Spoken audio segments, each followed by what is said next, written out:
नमस्कार। मैं विनीता कोठारी आप सभी का बीए तृतीय वर्ष के गृह विज्ञान की क्लास में स्वागत करती हूँ।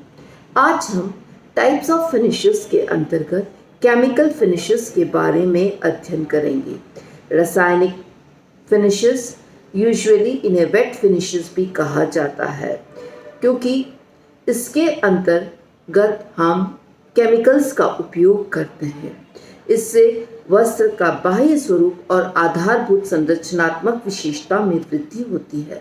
यूजुअली स्थायी परिसज्जा होती है और इसके अंतर्गत जो परिसज्जाएं करी जाती हैं वे निम्न प्रकार से हैं। पहला, मर्समराइजिंग, अर्थात वस्त्र की सतह को चिकना बनाने के लिए जो परिसज्जा की जाती है उसे हम मर्समराइजिंग कहते हैं। यह एक्चुअली निरंतर की जाने वाली प्रक्रिया है।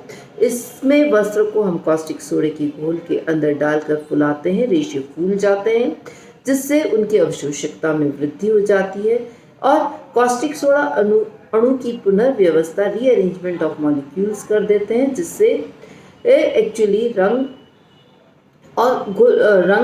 व जल में घुलने वाली परिसज्जाओं की सादृश्यता बढ़ जाती है, जिससे रंग आसानी से रेशे की गहराई तक पहुंच जाते हैं और वस्त्र का रंग पक्का होता है। यह यूजुअली सूती वस्त्रों पर करी जाती है और इससे वस्त्र की एक्चुअली 20% तक मजबूती बढ़ जाती है। वस्त्र इससे सघन, चिकना और चमकदार हो जाता है। हॉलन एंड सैडलर के अनुसार इफेक्ट्स ऑफ मर्समराइजेशन हमारी रेशों की मजबूती वृद्धि हेतु किया जाता है, अवशोषकता की वृद्धि हेतु और तीसरा, चमक की वृद्धि हेतु किया जाता है। वस्त्र जब मर्समराइज्ड सॉल्यूशंस के बाहर निकाला जाता है तो उसे टेंटरिंग मशीन में डालकर खींचा जाता है। तत्पश्चात समान मात्रा में ताप और दबाव प्रवाहित किया जाता है।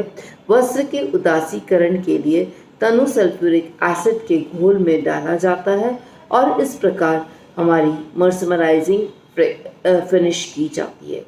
सेकेंड होती है सिल्वर अवरोधी फिनिश।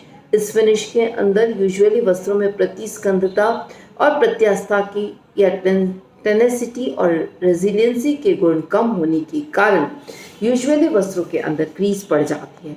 तो इस क्रीज को दूर करने के लिए कई प्रोडक्ट्स यूज़ किए जाते हैं, जिससे रेशो का ट्रीटमेंट किया जाता है और ये ट्रीटमेंट्स आपके जिन रेजिलियंसी बढ़ाने हेतु किए जाते हैं। इसमें रेजन्स जैसे विनाइल, मेलामाइन और गोंद का मिश्रण लिया जाता है।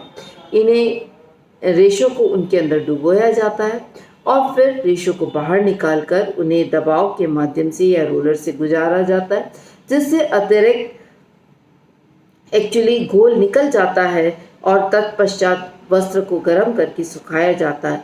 इसमें रेजिन के अणु जो होते हैं वे फूल कर वस्त्र के साथ चिपक जाते हैं, जिसके कारण इन तंतुओं के साथ ये परमानेंटली अटैच्ड हो जाते हैं और इस कारण से हमारे वस्त्र के अंदर जो क्रीज होती है वह नहीं पड़ती है।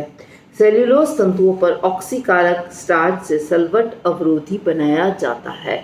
ऑक्सीडाइजिंग स्टार्च के माध्यम से हम सल्फट रोधी फिनिश करते हैं। साथ ही क्लोरीन की धुलाई करने के पश्चात ही इसमें पीलापन आ जाता है, तो ऑक्सीकारक एजेंट से इस समस्या का समाधान हो जाता है। इस प्रक्रिया से वस्त्र की जो प्रतिस्कंधता है और प्रत्यास्थता में वृद्धि होती है, जिससे वस्त्र के अंदर सलवट नहीं पड़ती है। थर्ड आती है आपकी वाटरप्रूफिंग फिनिश। वाटरप्रूफिंग फिनिश जैसे कि जल भेद परिसज्जा जल अवरोधी बनाने के लिए वस्त्रों की किया जाता है, अर्थात जल रेशों के अंदर प्रवेश नहीं करे। फॉर एग्जाम्पल बरसाती है, छाता है, ऐसे एक्चुअली बरसात से बचने के लिए विभिन्न प्रकार के जो टेंट्स वगैरह बनाए जाते हैं वो इस प्रकार से क्लोथ से बनते हैं। इसमें हम प्लास्टिक तथा रेजिन, प्लास्टिक और सिंथेटिक रेजिन की एक परत वस्त्र के ऊपर चढ़ा देते हैं, जिससे वस्त्र के सारे छिद्र बंद हो जाते हैं और पानी अंदर तक प्रवेश नहीं कर पाता है और यदि पानी ऊपर गिरता है तो वह फिसल कर बह जाता है और इस प्रकार ये वस्त्र एक्चुअली हमारे पानी से हमें बचाने का कार्य करते हैं, परंतु इनको हम क्लोथिंग के लिए ज़्यादा सूटेबल नहीं है, क्योंकि इससे हवा पास नहीं होती है और हवा पास नहीं होने के कारण ये हमारे शरीर पर पसीना पैदा करते हैं, जिसके कारण शरीर या त्वचा रोग हो जाता है। आजकल वस्त्र में जल अवरोधी बनाने के लिए अस्थायी भी की जाती है, जैसे मोम का घोल या मेटालिक सोप का भी उपयोग किया जाता है। चौथी परिसज्जा आती है फायर प्रूफिंग। फायर प्रूफिंग करने के लिए वस्त्र को आवश्यकता अज्वलनशील हो तथा वस्त्र आग से सुरक्षा प्रदान करने के लिए यूज किए जा सकते। अग्निशमन व्यक्ति जो वस्त्र पहनते हैं वे पोशाक हमारी एक्चुअली फायर प्रूफ होना जरूरी है। वस्त्र को अज्वलनशील बनाने के लिए इसके दोनों तरफ रासायनिक प्रतिक्रिया कराई जाती है, जिससे वस्त्र पर आग नहीं लगती है। यूजुअली ज्वलनशीलता की जो प्रॉपर्टी है वह वस्त्र के रेशे पे डिपेंड करती है। बुनाई, सघनता, सजावटी सामग्री, परिसज्जा आसपास का वातावरण पर निर्भर करती है। और ज्वलनशीलता के आधार पर हम 3 वर्गों में हमारे वस्त्रों को विभाजित कर सकते हैं। एक होते हैं सुरक्षित वस्त्र जो शीघ्रता से आग नहीं पकड़ते या आग ही नहीं पकड़ते। मध्यम या बॉर्डरलाइन फैब्रिक, कुछ ऐसे वस्त्र होते हैं जिनकी ज्वलनशीलता बहुत ज़्यादा हाई टेम्परेचर्स के ऊपर होती है। For example organdie, lawn, vial आदि। अत्यधिक ज्वलनशील जो वस्त्र स्वयं शीघ्रता से जल जाते हैं। वस्त्र को एक्चुअली अग्नि अवरोधक बनाने के लिए इसमें हम बोरिक एसिड, बोरेक्स और पानी इनका घोल बनाकर वस्त्र को डुबोया जाता है, फिर वस्त्र को सुखाया जाता है। इस प्रक्रिया के द्वारा वस्त्र आपका अग्नि अवरोधक बन जाता है, परंतु यह टेम्पररी फिनिश होती है। क्लोरीन युक्त रबड़, एंटीमनी ऑक्साइड और vinyl chloride, again I am repeating the chemicals.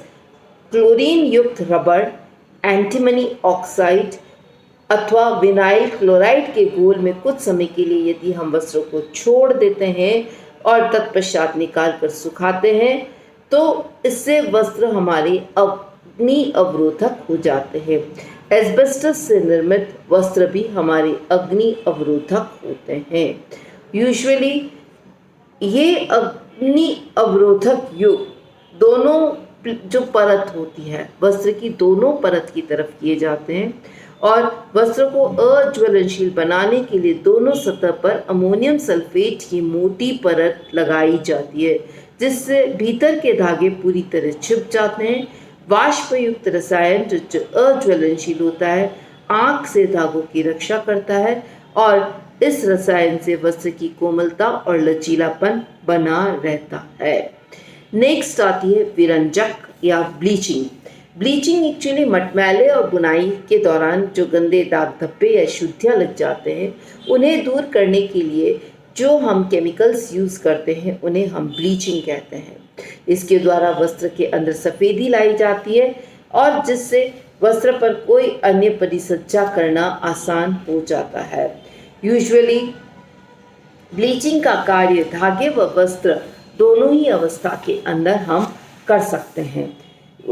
मानवकृत तंतु होते हैं उनको हम सफ़ेद बनाने के लिए स्पिनरेट्स से निकलते हुए जो कोलाइडल सॉल्यूशंस होता है उसी के अंदर हम ब्लीचिंग एजेंट्स को मिला देते हैं। और ब्लीचिंग एक रासायनिक प्रक्रिया है। ऑक्सीकारक ब्लीच होते हैं, इसमें कुछ रिड्यूसिंग ब्लीचेस होते हैं, पर ऑक्सीकारक ब्लीच जो क्लोरीन और सोडियम विरंजक या हाइड्रोजन पेरोक्साइड का यूजुअली हम वस्त्र की ब्लीचिंग के लिए उपयोग करते हैं। ब्लीचिंग का प्रयोग हम रेशे की प्रकृति के अनुरूप करते हैं। सूती तथा लिनन वानस्पतिक रेशों के लिए ऑक्सीकारक ब्लीचेस, क्लोरीनेटेड लाइम और हाइपोक्लोरिक एसिड ब्लीचेस के रूप में यूज़ किए जाते हैं। प्रोटीन तंतु जो होते हैं वहाँ पर हम रिड्यूसिंग या अपचयन पदार्थ की आवश्यकता होती है। ऑप्टिकल ब्लीचिंग का उपयोग हम सफ़ेद वस्त्रों के लिए किया जाता है। इसके रसायन वस्त्रों को ब्लीच नहीं करते, अपितु वे प्रकाश की किरणों के परावर्तन रिफ्लेक्शन को परावर्तित करते हैं, जिससे केवल नीला प्रकाश परावर्तित होता है। इस प्रक्रिया से सफ़ेदी का बहुत प्रभाव पड़ता है। दृष्टीय विरंजन में एक फ्लोरेसेंट का प्रयोग किया जाता है।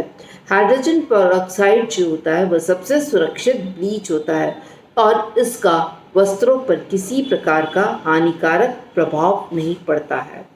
मॉथ प्रूफिंग कीड़ों से बचाव के लिए की जाने वाली परिसज्जा यूजुअली जो कीड़ों के लार्वे हैं वे वस्त्र को नुकसान पहुंचाते हैं और इसको नष्ट करने के लिए कीड़ों को गर्म और अंधेरे जो स्थान है वहाँ से एक्चुअली वे डैमेज करते हैं। तो अंधेरे वाले जो स्थान होते हैं और जो गर्म स्थान होते हैं वहाँ से हमें वस्त्रों को सुरक्षित रखना चाहिए।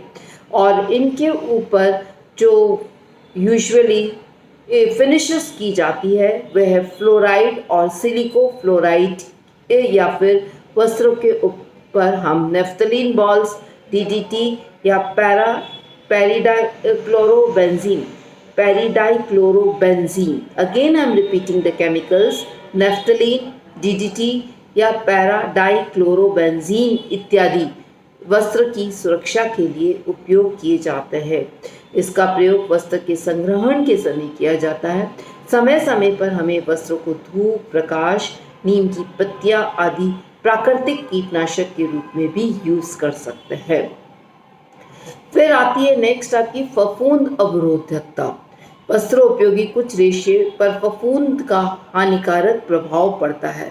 फफूंद लगने से जो रेशे होते हैं वे गल जाते हैं। सूती, लिनन, रेयॉन, ऊनी वस्त्र पर फफूंद शीघ्रता से लगती है और जहाँ पर हवा और धूल वस्त्र तक पहुँच जाते हैं, नम अवस्था होती है, वहाँ पर फफूंद लगने के चांसेस ज़्यादा होते हैं।